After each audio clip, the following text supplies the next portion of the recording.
In a more chaotic time, a young armored Rawl chaser fights valiantly alongside his comrades in a dimly lit dungeon. He is a student at the Hero Preparatory School, his entire life dedicated to the single goal of defeating the Demon Lord and saving the world. With fierce determination, he coordinates attacks with his rival, a blonde swordswoman named All A, against formidable demonic beasts and skeleton Solider. He skillfully wields his sword, imbued with magic, and slices his enemies, full of the righteous zeal of a hero. They stand on the precipice of their final exam, defeat the boss monster, and they can join the front lines to defeat the demon lord and save the world. All A is a spitfire of a woman, telling the boy he's getting sloppy. The two split, and All A is shot with arrows in midair that break her armor and make her feel embarrassed as she now only has her body armor suit like Anko. The skeletons fire their bows, and 1,000 arrows rain down on them. Luckily, their teammates block the attack, as a boy named Klein shields them with his tamed dragon. Their other teammate, Blaze, backs them up by slicing skeletons. This clears a path for them, allowing Raoul and All A to finish the giant demon. All A has to defeat it with one hand, while Raoul finishes it off. The group shares a moment of camaraderie and conviction, certain they will become the heroes who save the world. The dream is abruptly shattered. The students, including Rawl, stand in stunned silence.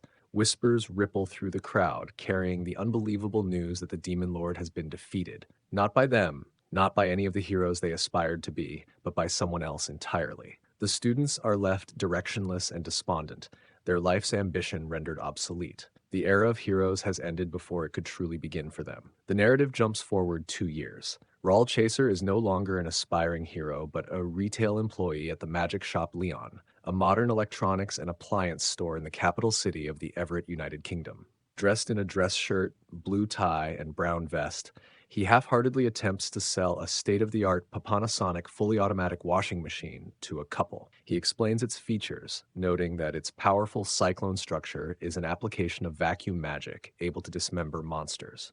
His sales pitch is weird, and the customer quickly leaves, not even sparing a glance or saying anything.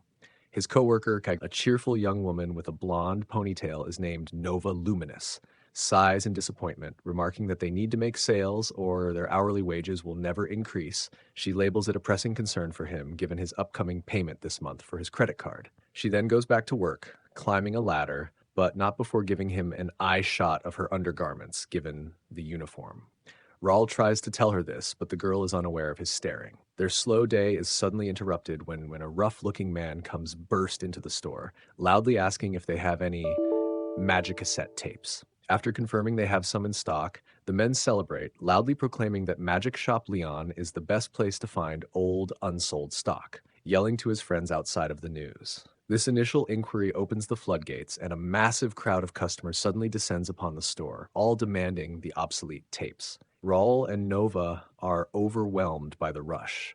Nova is even unable to move around because of all the customers. Raul handles the transactions, trying to sell them on making a new member's card, but none of them sign up, with many yelling at him to hurry up and check people out. For one customer and ringing up a purchase of 10 tapes for another, totaling 2,250 gold. Nova expresses her shock at the sudden influx of customers, a rare event for their shop. As they run out of stock, a boy with a hooded jacket gets their attention. Raul sadly has to inform a frustrated customer that the tapes are sold out. He explains to Nova that the reason for the rush is the recent bankruptcy of the audio manufacturer Iwan, which was known for its low-price Magicassette tapes. With the company gone and major retailers no longer stocking the product, Nova correctly identifies the consumer psychology at play. People suddenly want something desperately once they know they can no longer get it. Their conversation is interrupted by an angry customer demanding to see the manager. Seeing the confrontation escalating, Nova seizes the opportunity to escape the unpleasantness of customer service by declaring he is going to the back to do inventory,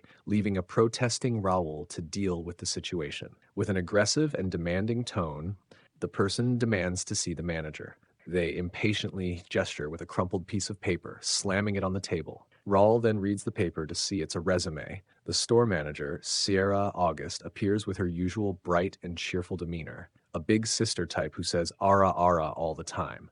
She calmly addresses the intimidating figure, who reveals they are there for a job interview. Raul is floored. This hostile person is a potential coworker. He scoffs at the idea, noting their terrible attitude and the fact that their resume is crumpled and worn, a clear sign of unprofessionalism in the current competitive job market. Raul takes the resume to Sierra, intending to point out the applicant's unsuitability. Before he can, he reads the document more closely, and his eyes widen in shock. He urgently walks into the office. He informs her that he brought the resume with the woman pleased, but he then tells her about the problem in this. Hearing him is outraged that her secret is known. Roll retorts that it is hardly a secret when she has written Feno Bloodstone as her name and Demon Lord's heir as her previous occupation directly on the resume. Feno, her naivety showing for the first time, earnestly explains that one is not to lie on a resume. Sierra, far from being sees this as a wonderful development. To Raul's utter disbelief, there's Feno on the spot. Without consulting him, Sierra assigns Raul as Feno's official trainer and educator, a business order he cannot refuse. Raul can't believe this and reminds his boss of her prior identity as the Demon Lord's kid, but Sierra says it's a part of the job. His training begins immediately and proves to be a trying experience for Raul. He explains they clean before and after every closing and opening by the store's magic vision, a television displaying an idol singing. She listens intently, and when Raul impatiently asks if she has ever seen one before, she defensively states that her father had one in his room, though she describes it as a cursed mirror that would trap people inside. Raul dryly corrects her that she is thinking of a cursed mirror, not a television, and tells her to get back to cleaning every nook and cranny. Raul yell at her not to run in the store. Meanwhile, a news report on the Magic Vision announces that preparations are underway in the capital for a ceremony commemorating the Demon Lord's defeat. The report triggers a wave of melancholy in Raul. He reflects on how, in the 2 years since that day, his life's purpose was extinguished. The new, peaceful world has no need for his dungeon-crawling knowledge, his combat skills, or his dream of being a hero. He feels lost, just like Feno, in a world without heroes or demon lords. Feno's first attempt at customer service is a disaster. When a customer leaves the store, Feno stares at him with such intensity that he flees in terror. Raul scolds her, explaining that while he told her to observe carefully, he did not mean for her to glare with killing intent. Feno, finding the nuances of human interaction difficult, grunts at having to learn this. Then she removes her hood at Raul's insistence, revealing a surprisingly androgynous and pretty face with distinctive, long, pointed ears. Raul is momentarily taken aback, commenting that she looks almost like a girl, saying she must be popular in the demon world. At that moment, they hear a loud creature car coming towards the store. The old creature looks completely dizzy from its master's reckless driving. Next, an elderly male customer comes in with his walking cane, but his eyes tell he's focused on a singular mission. Raul then takes a look at the old man, not believing this old guy is back again. Feno wonders what's wrong, ready to take him down in a single strike. Raul tells her she can't attack a customer, stopping her. The old man's eyes narrow as he makes his move with a swift motion. He habitually pats Nova on the rear. Feno moves into action, but as she does so, he lifts his cart to show a single box of light bulbs, prepared to buy them. As he leaves, Feno is confused, finding this human custom bizarre, an act Nova tolerates with a strained smile, calling him a pervy old man. Raul believes the old man is probably lonely and needs some contact once in a while. Feno, observing this, misunderstands it as a form of human communication or skinship. Believing it to be a necessary custom, she turns and proudly presents her own rear, inviting Raul to partake in this strange ritual to foster better coworker relations. She's embarrassed, but will allow it this one time, asking for it. Raul is horrified by her earnest but completely misguided interpretation, with Nova grinning like a cat telling him to go ahead as a tease. During a break, Raul goes to the Lawson's convenience store for lunch. As he complains about how unfair life is, he's interrupted by Lemdemia Diaximamor, a boisterous delivery girl from Lawson's who offers to listen to his troubles. But he tells her to leave him alone with the affectionate name Lam Chan, with her reacting like a chihuahua. But the girl is stopped from going on a tirade as Elsa Crucial, the bodacious clerk who can't help but bounce as she walks, reminding the girl of her 1 o'clock delivery with Lam running to be there on time. Elsa sees that he's eating the same boring bento with Raul not minding, as its taste is not the point, but the price of it doesn't break his budget. Elsa quickly goes to sit down, opening up a flyer that shows the latest model of rice cooker, asking if the rice tastes better with it. Raul does not know as his store is too old to carry it. Still, Elsa is really curious as she wants to taste the 7 layers of fluffiness they advertise. Suddenly, the store's automated ring calls out, signaling the end to their talk. As she leaves, she drops a box of vegetables on his table, chiding him for not eating properly. He reminds her he didn't pay for this, but the girl tells him it's on the house, but in exchange asks for the latest catalogs for washing machines and refrigerators, revealing her friendly gesture was also a business tactic. Later in her office, Sierra and her assistant manager Vizer briefly discuss Feno from a distance, with Sierra expressing confidence in Raul's ability to train the new employee. Determined to make progress, Raul decides to teach Feno about Kego, the formal, respectful language essential for customer service. He explains it as a polite, formal way of speaking that conveys respect. To practice, he proposes a role-playing exercise where he will act as the customer and she will be the clerk. Feno, eager to prove herself, agrees. However, she completely misinterprets his instruction to be formal and respectful. She turns and her aura is menacing. Instead of adopting a polite tone, she mimics her father, the Demon Lord. She strikes a dramatic pose at the register and greets Roll as if he were a challenger entering her throne room. She grandly demands he present a member's card, and when he says he doesn't have one, she erupts in villainous laughter, calling him a foolhardy mortal. She treats the entire transaction as an epic battle, reacting to the final total of 420 gold with theatrical shock and disbelief. Raul, utterly exasperated, stops the exercise, declaring that she got nothing right. He apologizes for his poor explanation and decides to give her a proper employee manual, which Feno immediately misidentifies as an adventurer's handbook. Later, Raul shows Feno to the top floor and to the room where they handle repairs. Feno is amazed by the sheer volume of products, remarking that it's more than her father's treasure vault, leading Raul to wonder if the Demon Lord was poor. She begins to ask what these things are forcing him to explain. He next explains that a humidifier emits water vapor into a room so it doesn't get too dry. Her curiosity gets the better of her, and she touches the appliance. Her magic activates the humidifier, which sprays a powerful jet of mist directly into her face, knocking her against the wall, unconscious. Panicked, Raul carries her to the break room,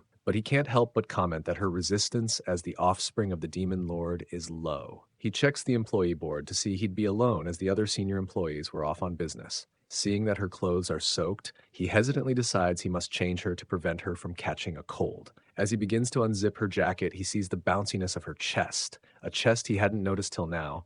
He discovers that Feno is, in fact, a girl, and said girl was now awake, with her reacting how anyone would react in this moment, trying everything in distance as she yells at the stupid man, slightly frightened. He again says in disbelief he didn't know she was a girl. She reminds him of her resume as she clearly put that she was female on it, a detail he had completely overlooked due to her androgynous appearance and aggressive demeanor. She immediately misinterprets the situation, recalling that her father used to kidnap women and do tickle them silly, asking if he's after the same. Raul quickly and frantically explains he was only trying to prevent her from getting sick. Understanding dawns on Feno's face, and her fear is replaced by a simple, heartfelt declaration that Raul is a good guy. He is left flustered by her innocent and disarming comment.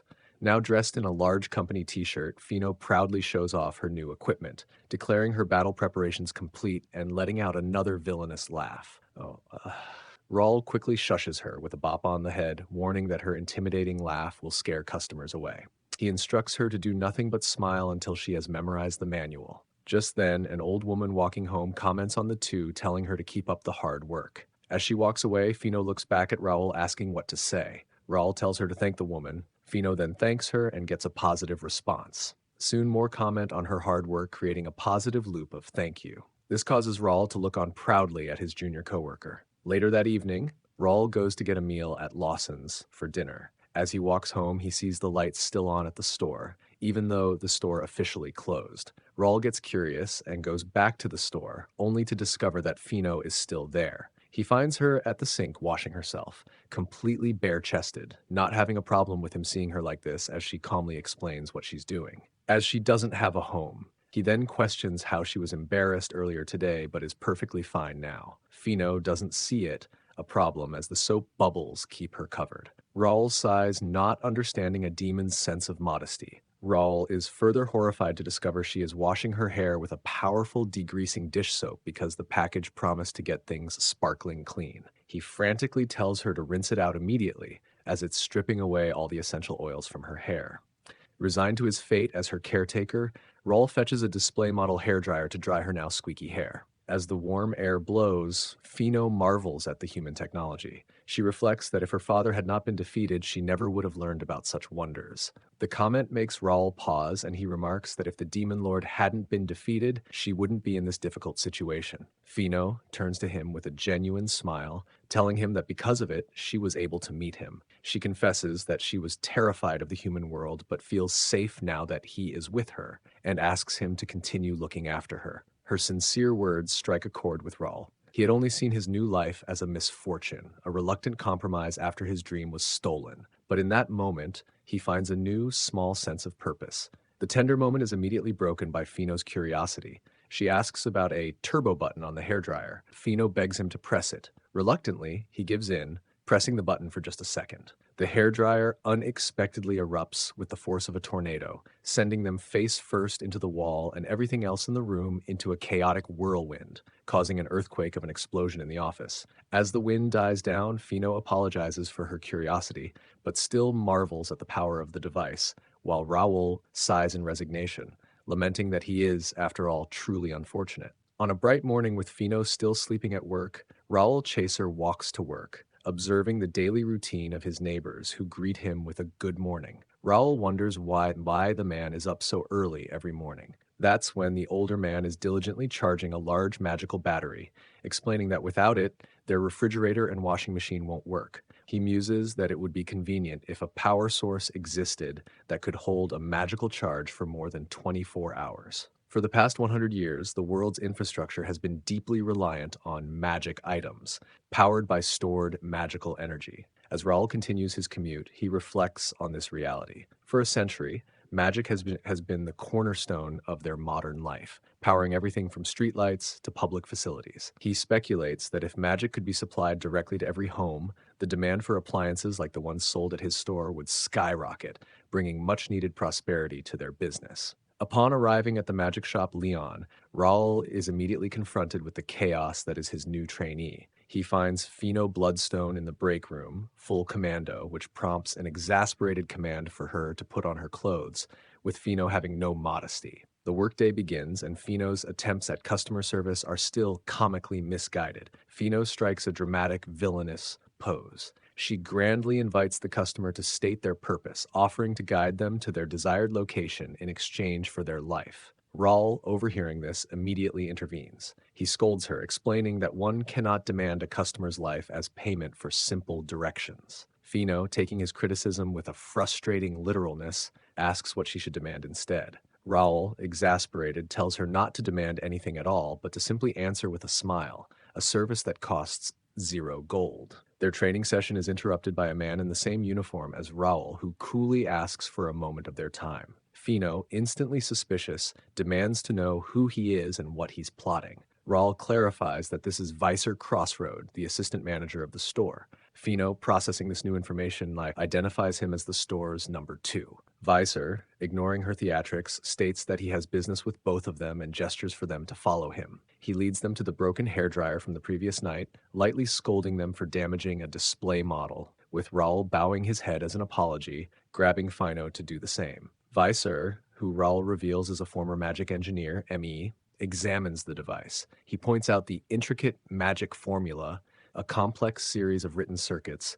necessary to allow humans to control magic items with their own magical energy. Feno is fascinated, marveling at the skill of humans. Vicer speaks cynically of his former profession, describing the meticulous work as a hellish experience that nearly drove him to quit his job or life itself, and credits the store manager Sierra for saving him. Feno, ever literal, concludes that working at the shop must have been Raoul's dream and hope. Raoul starts to deny this, but is cut off by Feno, who quotes her father's wisdom, that one should achieve their ambitions even if it means building a mountain of corpses. Raoul bleakly states that some dreams simply cannot come true. Vicer finishes his diagnosis of the hairdryer. The device broke because the user's magic power was far beyond the product's specifications, blowing out some of the magic circuits. He reassures a worried Feno that it's technically the manufacturer's fault for not including a proper breaker, but confirms that her magical power is undeniably off the charts. This prompts Raoul to internally question Feno's past.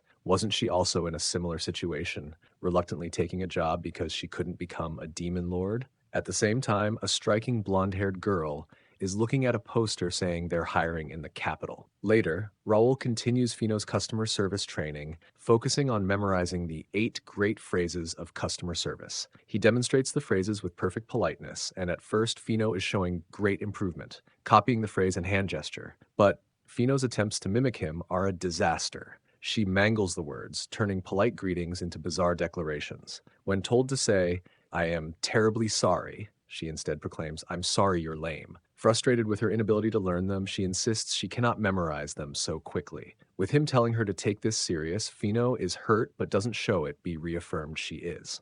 Raul, deciding on a more unorthodox method, resorts to taking her hand. The action shocks her, and she makes it weird. But she's being tickled until she's breathless and compliant. While she struggles, he writes the 8 phrases directly onto her hands and arms with a marker, creating a cheat sheet for her to use. He tells her that memorizing these phrases is her task for the day. The entire ordeal leaves Raul feeling drained, as if just dealing with the Demon Lord's daughter is depleting his health points. Just then, a killer bee buzzes over to him. Apparently, this happens enough no one cares. They fly freely. Raul shoos it away, but it forces him to get in a defensive pose.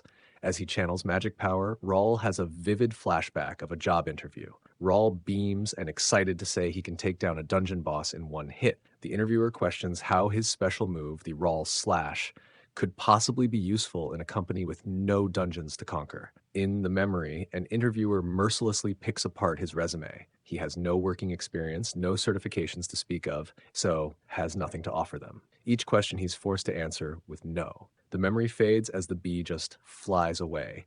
He hears the voice of Ari Altanut, a former female classmate from the Hero Prep School, her expression a mixture of shock and disbelief. She reminds him of being at the top of their class. She's irritated, asking what he is doing working in a magic shop when he was supposed to become a hero. Roll, flustered, disappointed, and embarrassed, tries to brush her off, but she presses him. He confesses his struggles. After the Demon Lord's defeat, he fell into a 6-month depression, and by the time he recovered, the entire hero-related industry, including weapons and armor manufacturers, had collapsed. He describes his desperate job search, the countless resumes he wrote, and how the magic shop, Leyon, was the only place that offered him a position, making Ari shuffle her feet as she also got the newspaper related to hiring positions at the store. Ari, unable to comprehend his decision, accuses him of giving up on their dream, and mad as this was supposed to be her rival. The confrontation leaves Raul shaken and disheartened, muttering to himself that he never wanted things to turn out this way. At the store, Nova is finished the order for the old man from the previous day, kindly reminding him not to touch her butt or she'll get mad. But the old man isn't listening as he skips out the store thinking of the young lady. Meanwhile, Feno is at the exit to practice her customer service phrases, but fumbles not knowing which on to say. A man with tribal tattoos and a mask is wielding a large, menacing axe, bursts in and demands money. Feno at the front door completely fails to recognize the threat. Applying her training, she greets the armed man with a polite, "Understood.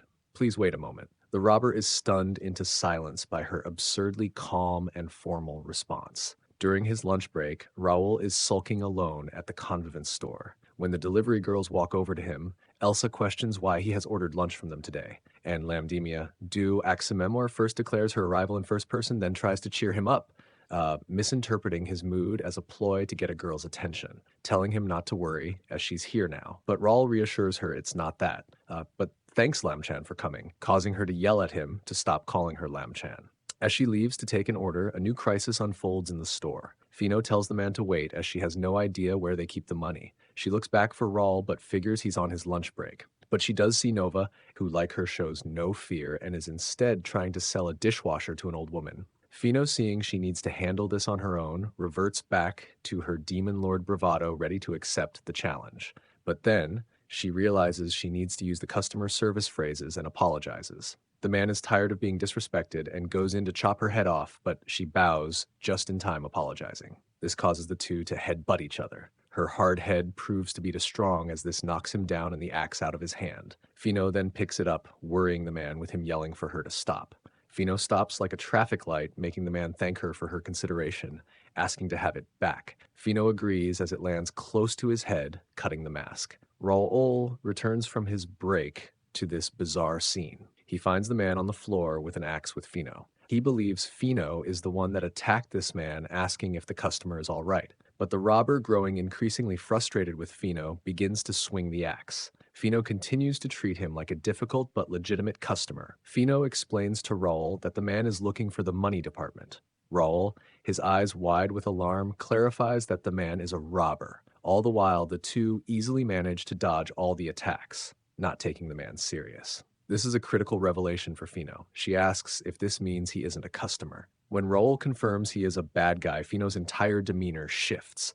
A wide, predatory grin spreads across her face as she realizes that the rules of customer service do not apply. Dodging the axe and landing completely balanced on the sharp edge, then kicks him in the face. Then Raoul karate chops it out his hand. Feno stands over his whimpering form, offering him a choice of gruesome deaths: a cracked skull, a split stomach, or being carved up alive to be fed to monsters. The robber faints from sheer terror. Raoul can only stare, muttering that she overdid it. At that moment, a customer walks in.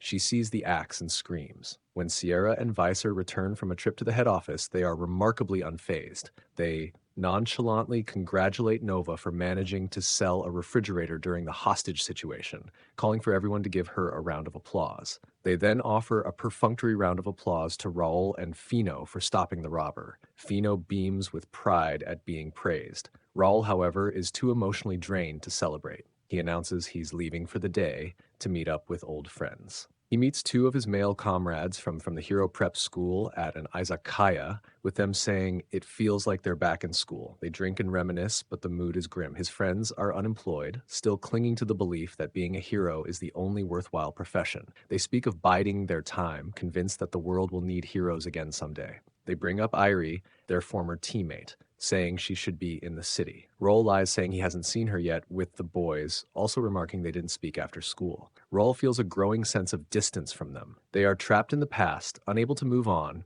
while he, however reluctantly, has started to build a new life. He feels like an outsider among them, with him unsure now if he's doing the right thing. Walking home through the dark streets, Roll has the urge to see Feno. He peers inside and finds Feno slumped on the couch, fast asleep. On the table is a booklet filled with papers on which she has been practicing her customer service phrases over and over. He picks up one of her practice sheets and is touched by her earnest dedication she's put after hours. Even in her sleep, she says some of the phrases. As he watches her, Feno stirs and wakes up. Seeing him, she immediately grabs her booklet back from him, now embarrassed. Seeing her expression, he encourages her, telling her she's been working hard, happy to be noticed for her effort. Raul goes to leave, but she jumps to stop him, asks him to test her on the phrases she learned. Eager to prove herself, she stands up straight and begins to recite 8 great phrases of customer service from memory. She flawlessly recites each one. Welcome. Understood. Please wait a moment. Thank you for waiting. I am terribly sorry. I humbly apologize. Excuse me. And finally, after a moment of intense concentration, she stumbles on the last one. Raoul wants to help her or give a hint, but she notices a tear in her eye and stops, rooting for her. And she manages to get the last one. Thank you very much. Raoul, genuinely impressed and moved, congratulates her on a perfect score. Feno beams, her face full of pride and relief. In that quiet moment, Raoul confesses that he now doesn't believe he's fully given up on his dream of being a hero. This wasn't the job he wanted, but the people here cared for him, with him using the same trick Visor used when training him. He pats her on the head, not caring that she's the daughter of the Demon King. The next day, Raul arrives at the shop, but then wonders why he doesn't see Feno sleeping on the couch. That's when Sierra comes in to say she was only going to be here for a couple days and that this is better long term. Raul, hearing this, believes Feno was fired and questions why, as the girl was trying so hard. But Sierra jumps confused, then reassures him it's not what he thinks, as today is moving day for the girl getting a new apartment. Sierra sees his face and finds it cute to see him so worried, but then drops the bomb to be nice to his new neighbor, much to his shock, since they are now next-door neighbors. Feno sleeps on a mattress in her new apartment, with her loud demon alarm going off, making Raul, her roommate, come to tell her to turn it off, but he gets an eye full of Feno's melons, with this being a daily routine of sorts. He tells her to put on some clothes, with the girl forgetting, drowsily moving around looking where she keeps them. Finally, Raul simply runs to his room to let her have a shirt, telling her if she's going to live alone, she needs to be more careful. She puts it on, and as he turns around, he realizes it's see-through in the morning sun. Fino is unconcerned by her state of undress, explaining to Raoul that the store manager, Sierra August, gave her an incredibly powerful alarm clock, one she claimed could wake the dead. Raoul retorts that it's strange she could sleep through it at all. Fino continues, mentioning that the manager also provided her with clothes and even some very nice underwear. This makes Raoul get thoughts about the manager wearing such clothes. With her happy that Raoul also gave her clothes, Raoul sees this as no big deal as that was a promotional free shirt. As she examines the shirt Raoul just gave her, she becomes ecstatic upon recognizing the Leyon Magic Shop's logo printed on it. She thanks him profusely, burying her face in the shirt, liking the scent as it smells like him, much to Raoul's annoyance, who tells her to stop. Later that morning, at the Leyon Magic Shop, Raoul is dismayed to learn from his bubbly senior coworker. Sierra, with a cheerful smile, explains that the rent was cheap and the unit was available, and most importantly, living next to Raoul would make her feel better for Fino's safety. She then teases him, suggesting that if anything were to happen between him and Fino, even if it's filled with regretful mistakes, she'd be accepting of their relationship, already planning to treat them like a love novel. Before leaving for a meeting at the company's headquarters, Sierra entrusts Fino to Raul's care for the day. Once the manager is gone, Fino proudly presents Raul with a hand-drawn point-of-purchase display she created. To his horror, the sign, intended to be pristine and white, is covered in what looks like gruesome, dripping bloodstains. Fino explains that she worked hard to achieve the realistic, flowing blood effect, mentioning that such designs are very popular for dungeon signposts. Raul, appalled, immediately rejects it, pointing out that in a dungeon context, such a sign is invariably a trap, leading to certain death, with Fino disagreeing as such things are fun to play with. Their work is interrupted by the arrival of an elderly customer. She brought an old, well-worn magical fan that has suddenly stopped working. She laments that maybe its time may have finally come, though she is sad to part with it after so many years of faithful service. Fino, overhearing this is sad and sentimental, she recalls something her father once told her, that items used for a long time, especially those with history like blood-soaked torture implements,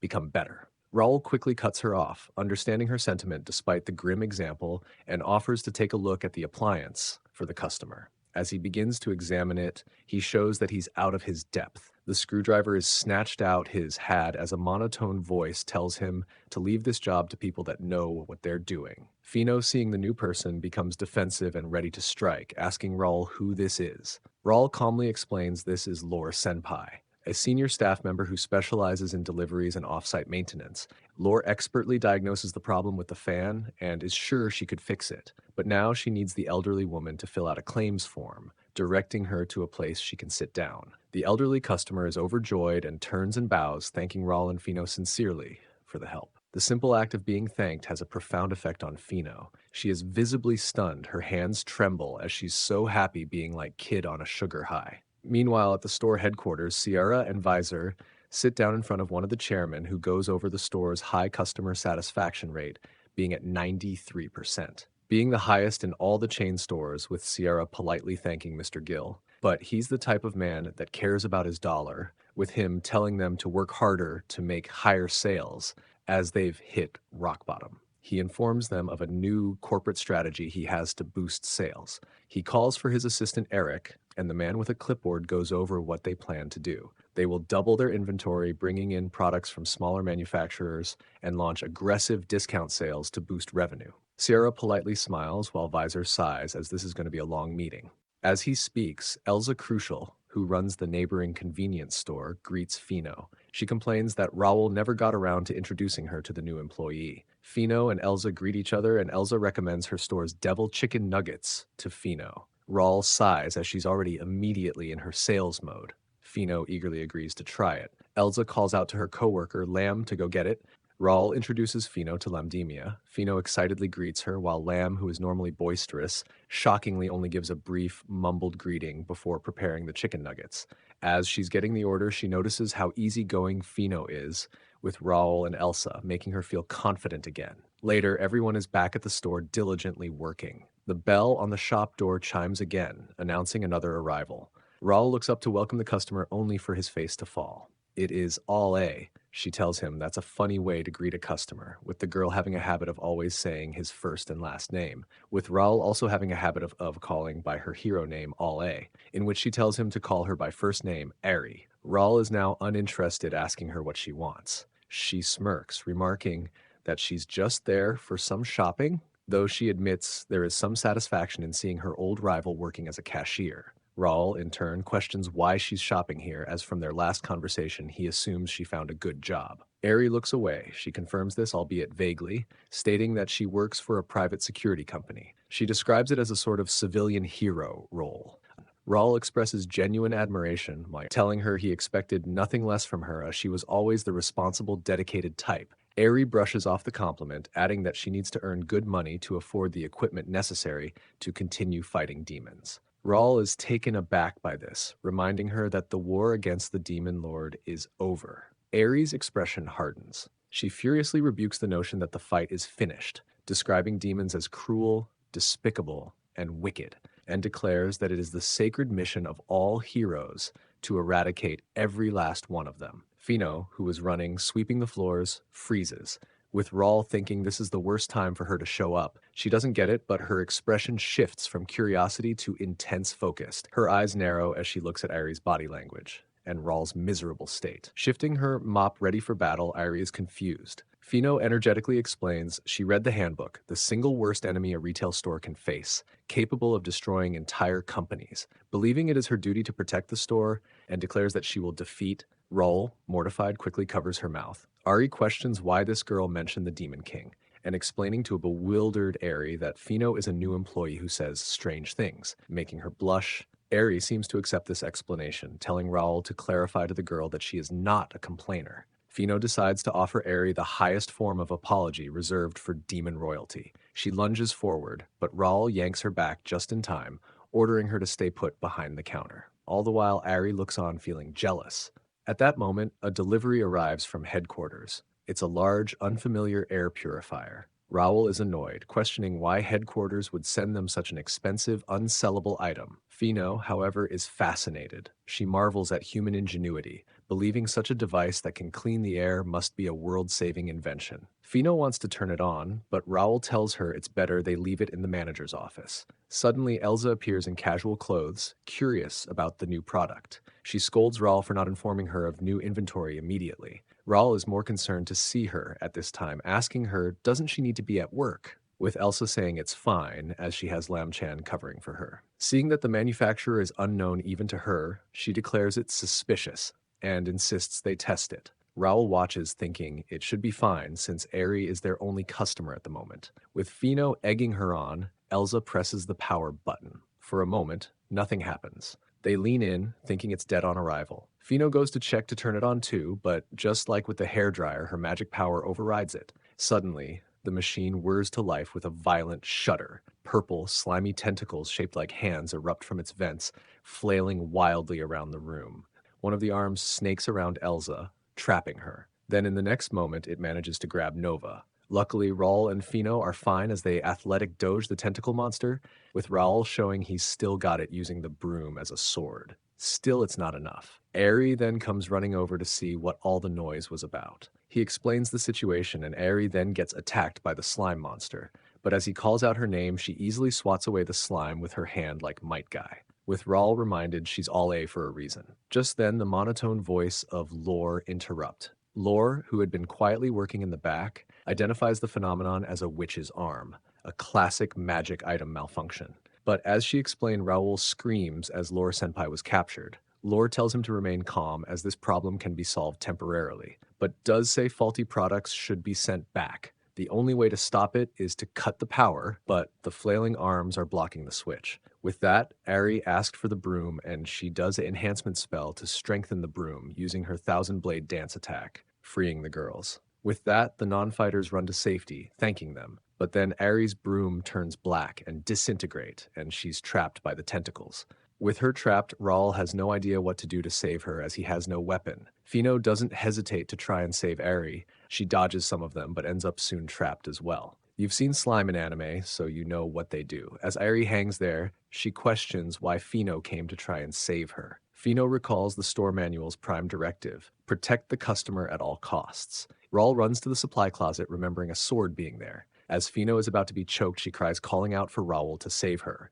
Rawl returns in time with a surge of power. A brilliant light rocks the ground, freeing Feno. Then he empowers the blade, calling out his attack, 2,000 amperes. He slices through all the veins and frees Aerie. Aerie is impressed, happy to see Rawl Chaser back in action. Fino, of course, is excited to see the blinding light sword, asking about it, and Aerie tells her it's for defeating demons, making her face falter. Rawl pants, exhausted as his body isn't used to this kind of strain anymore. Aerie is soon captured again. With this, Rawl questions if Fino can use magic, but she looks down, saying she never awakened it. Rawl now understands, as her eyes are blue, as all demons with magic have red eyes. Fino will dodge the tentacles, but get its attention, allowing for Rawl to finish it off. With that, Fino lets out a victorious laugh as she runs in to turn it off, turning the slime to whipped cream. As the adrenaline fades, Rawl feels a thrill of victory, reaffirming that the hero's power still resides within him. Fino, unhurt, runs to him, her eyes sparkling with excitement.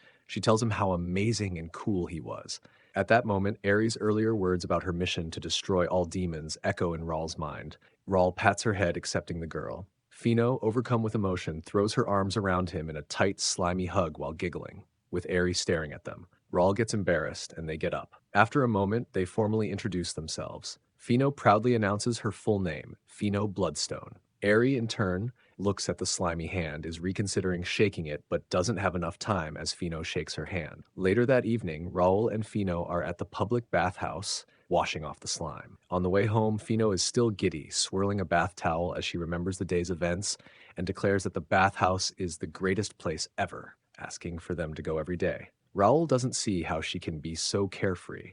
The mood turns serious. Fino asks Rawl why she has to hide the fact that she is a demon. She looks at him earnestly, wanting to know if it is truly wrong for a demon to live alongside humans, or if being a demon is, in itself, a bad thing. Raoul is left with no easy answer.